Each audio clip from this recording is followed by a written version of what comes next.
இல்லை, பாரதி ராஜாவை பொறுத்தவரை நீங்கள் எம்ஜிஆர் தான் திரையுலக ஜாம்பவான். இந்த திரையுலக ஜாம்பவான் அரசியலுக்கு வந்த பிறகு அந்த இடத்தை நிரப்பியதில் பெரும்பங்கு பாரதி ராஜா. நடிகர்களுக்கு தான் ஃபேன் இருப்பான், அதற்கு பிறகுதான் இயக்குனருக்கு ஃபேன். கைத்தட்டு.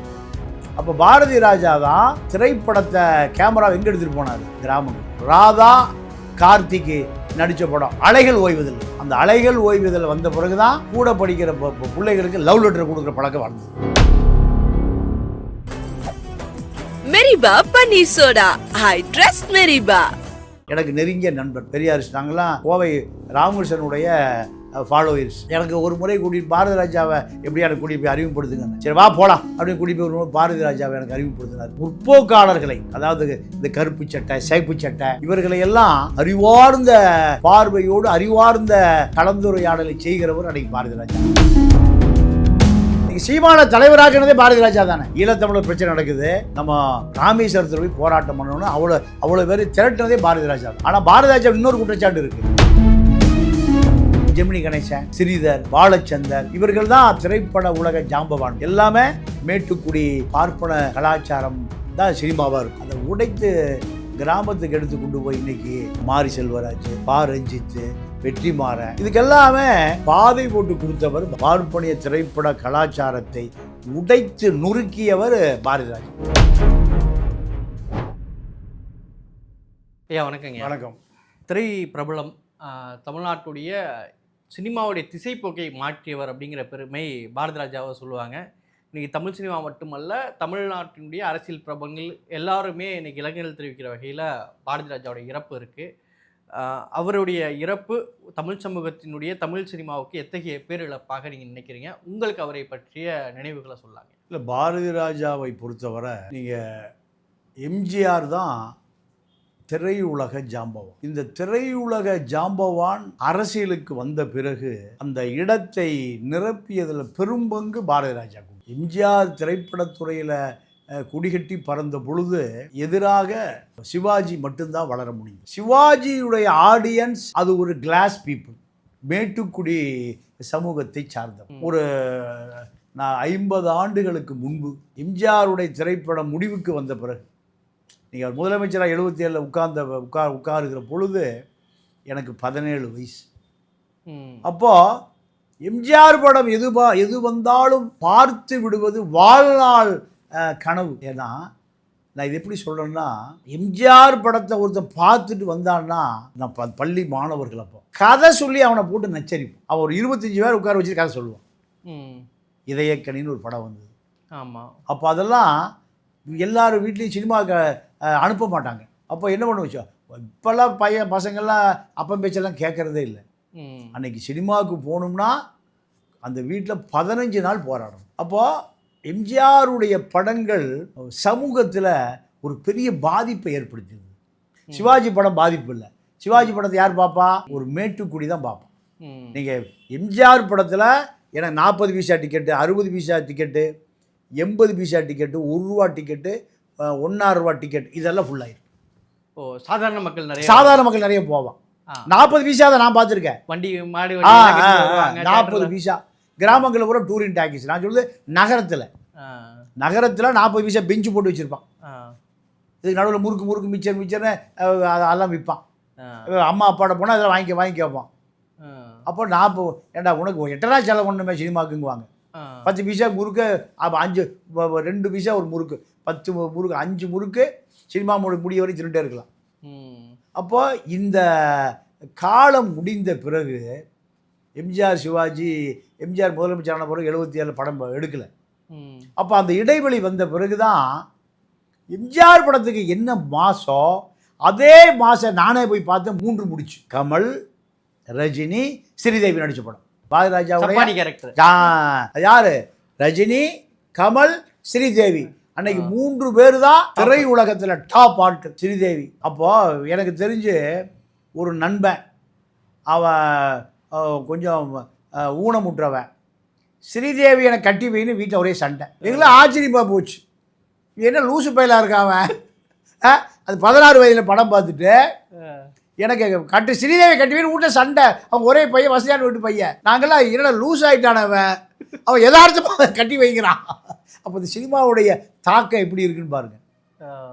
பாரதி ராஜா படம், கமல் வந்து சப்பானி, கோபாலகிருஷ்ணன், ரஜினி வில்லன், ஸ்ரீதேவி மயில், இந்த அப்போது பாரதி ராஜாவுடைய ஆளுமை எம்ஜிஆருடைய ஆளுமையை, திரைப்பட ஆளுமையை, அரசியல் ஆளுமையை சொல்ல முடியாது, திரைப்பட ஆளுமையை அப்படியே கையில் எடுத்துக்கிட்டார். கிராமத்துக்கு கேமராவை கொண்டு போய் பாரதி ராஜாவுடைய, அதாவது அது வரைக்கும் நடிகர்களுக்கு தான் ஃபேன் இருப்பான், அதற்கு பிறகு தான் இயக்குனருக்கு ஃபேன், கைத்தட்டுறது. அப்போ பாரதி ராஜா தான் திரைப்படத்தை கேமரா எங்கே எடுத்துகிட்டு போனார், கிராமங்களுக்கு. அதே போல் இந்த ராதிகா கிழக்கே போகும் ரயில், கிழக்கே போகும் ரயில் எல்லாம் கிராமத்தில் எடுத்தது தான்.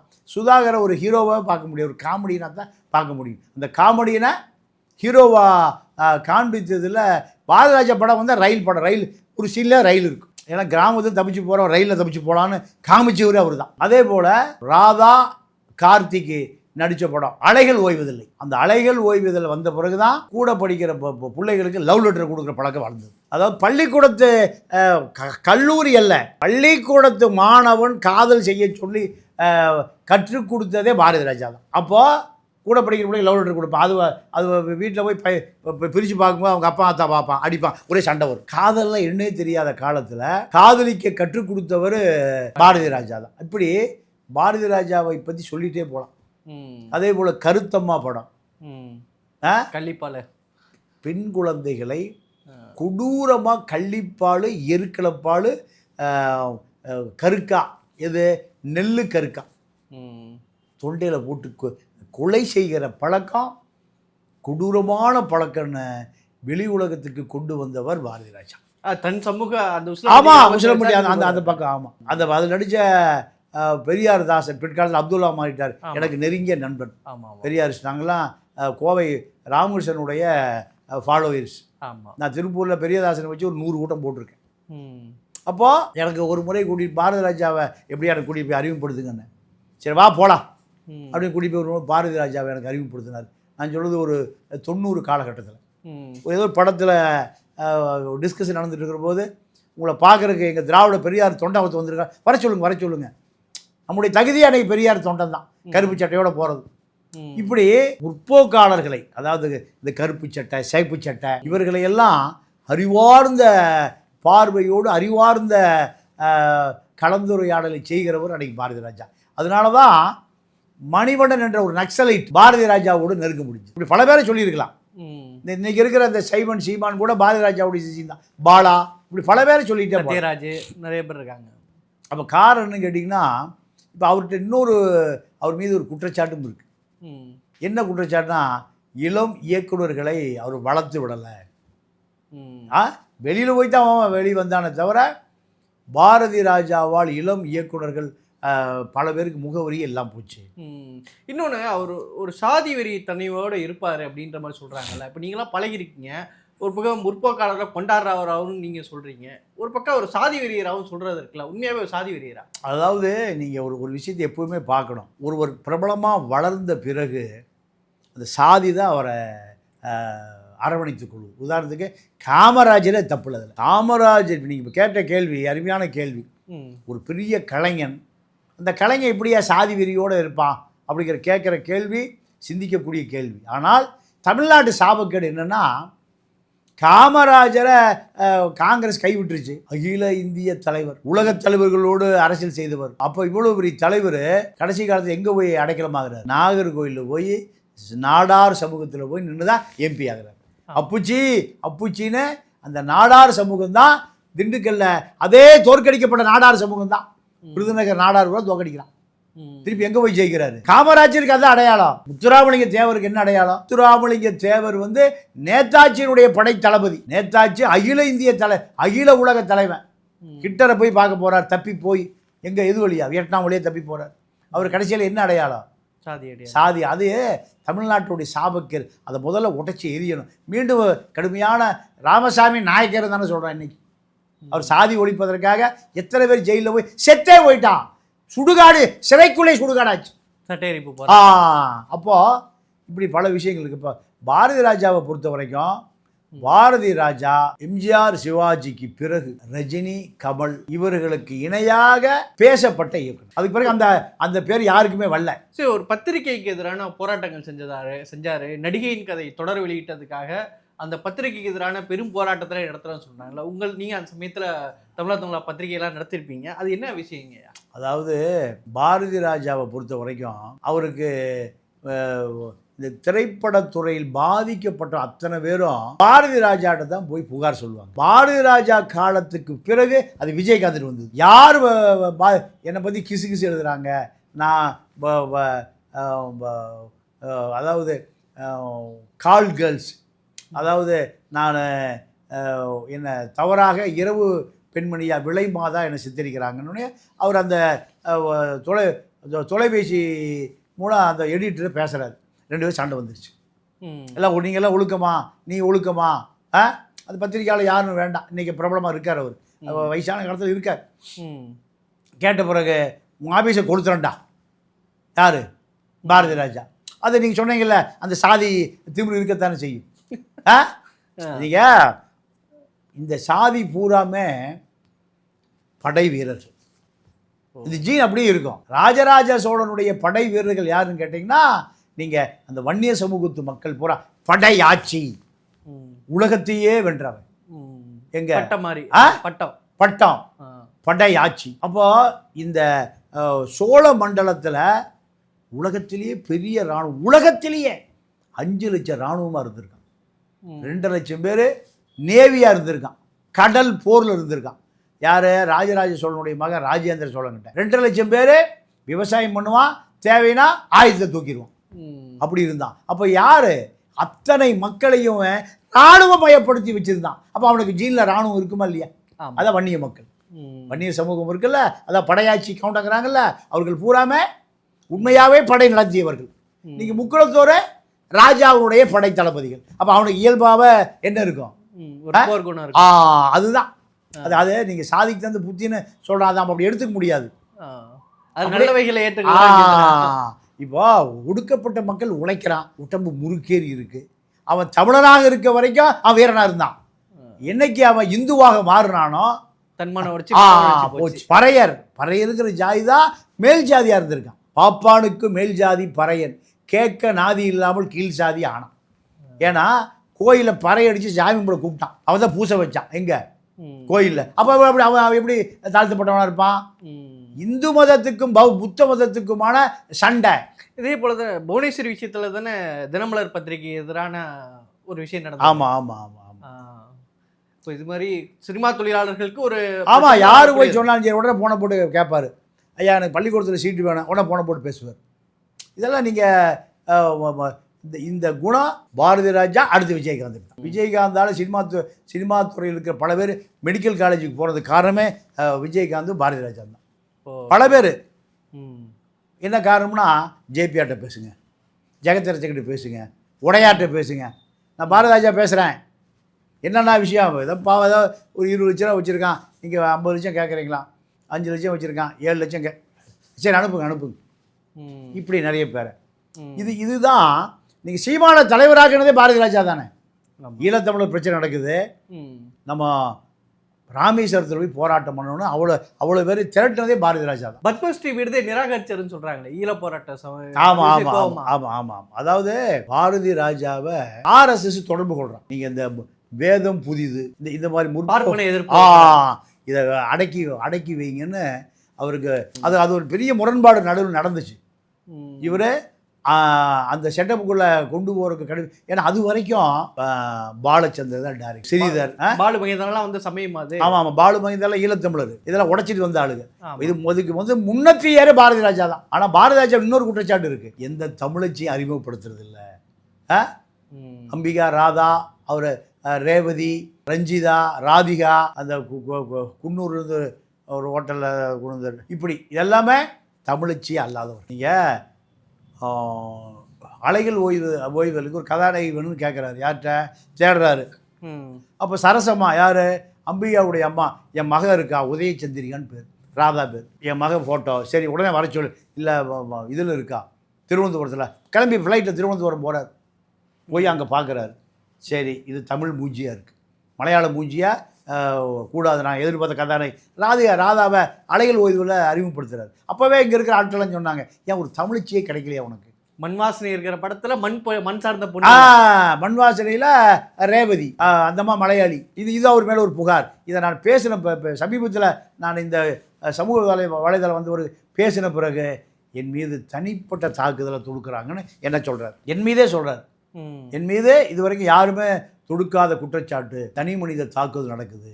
இளையராஜா பார்த்தீங்கன்னா தமிழச்சிக்கு வாய்ப்பே கொடுக்க மாட்டார், நம்ம இசைவாணிக்கு கொடுக்க மாட்டார். சைலஜா, சிந்துஜா, சித்ரா, எல்லாம் எங்கேருந்து? கேரளா இறக்குமதி தான். யார்? இளையராஜா. இப்போ பாரதி ராஜா நடிகைகளும் நடிகர்களும் தமிழச்சியே இந்த துறையில் இல்லாமல் பார்த்து கொண்டார். இதுக்கு வந்து என்ன காரணம் கேட்டிங்கன்னா, இந்த பிஆர்ஓ அணி இருக்குது, இதை பார்ப்பன ஆட்கள் தான் எல்லாருமே. அவன் என்ன பண்ணுவான், தமிழச்சி வரவே விட மாட்டான், திட்டம் போட்டு. பாரதி ராஜாவை பற்றி இன்றைக்கி அவருடைய இழப்பு அதே தமிழ் சமூகத்துக்கு எத்தகைய ஒரு இழப்பாக இருக்க முடியுங்கிற நிறைவான உங்கள் பார்வையை சொல்லாங்க. இல்லை, இப்போ அதாவது ஒரு பச்சை தமிழன், அந்த பச்சை தமிழனுக்கு நீங்கள் ஒரு பெரிய உள்ளுணர்வு தான் கருத்தம்மா படம். சாதாரணமாக சின்னச்சாமியார் தேனியில் ஒரு சுகாதார ஆய்வாளராக வாழ்க்கையை ஆரம்பித்த இந்த சின்னச்சாமி திரைப்பட ஆர்வம் காரணமாக நீங்கள் சென்னைக்கு வர்றார். சென்னைக்கு வந்த பிறகு இந்த கோடம்பாக்கம் அவரை ஈஸியாக எடுத்துக்கல. வறுமையில் பெட்ரோல் பங்கில் வேலை செய்கிற, பசி பஞ்சம் பட்டினி. அப்போ தான் நீ நடிக்கலாம் முடியாதுப்பா, நீ முதல்ல டைரக்ஷன் கற்றுக்கன்னு கர்நாடகா புட்டநாட்டை அனுப்புகிறாங்க. அவர் அங்கே தான் இயக்குனரை உதவி இயக்குனராக பரிமாணமாய் வரார். வந்த பிறகு தான் திரைப்படத்தில் பாரதி ராஜா ஒரு முத்திரை பதிப்பதற்கு அவருடைய அந்த தேனி, பெரிய குளம், ஒடுக்கப்பட்ட மக்கள், இந்த அரசியல் தான் அவரை, திரைப்படம் என்பது சென்னை நகரத்தில் இல்லை. அது வரைக்கும் பாலச்சந்தர், ஸ்ரீதர், இப்படி எல்லா படமும் நகர பின்னணியிலேயே வரும். நடுத்தர வர்க்கம், அவள், இவள்னு எல்லா படமும், ஜெமினி கணேசன், ஸ்ரீதர், பாலச்சந்தர், இப்படி இவர்கள் தான் திரைப்பட உலக ஜாம்பவான்கள். எல்லாமே மேட்டுக்குடி பார்ப்பன கலாச்சாரம் தான் சினிமாவாக இருக்கும். எந்த எம்ஜிஆர் படம், சிவாஜி படம் எல்லாமே. ஆனால் அதை உடைத்து கிராமத்துக்கு எடுத்து கொண்டு போய் இன்றைக்கி மாரி செல்வராஜ், பா ரஞ்சித்து, வெற்றிமாறன், இதுக்கெல்லாமே பாதை போட்டு கொடுத்தவர் பாரதி ராஜா. இல்லைன்னா இவ்வளோ பெரிய ஆட்கள் சினிமாக்குள்ளே வந்து சாதிச்சே இருக்க முடியாது. எம்ஜிஆருக்கு ஒரு குரூப் இருக்கும், சிவாஜிக்கு ஒரு குரூப் இருக்கும். இவர்களை தவிர எவனும் சினிமாவில் வரவே முடியாது. எம்ஜிஆர் 77 முதலமைச்சர் நாற்காலிக்கு போன பிறகு கிடைச்ச ஆள் தான் பாரதி ராஜா. பாரதி ராஜாவுடைய சிஷியனுக்கு தான் 50 பேர். பாக்யராஜ், பாண்டியராஜன், பார்த்திபன், இப்படி பட்டியல் அடிக்கிட்டே போகலாம்.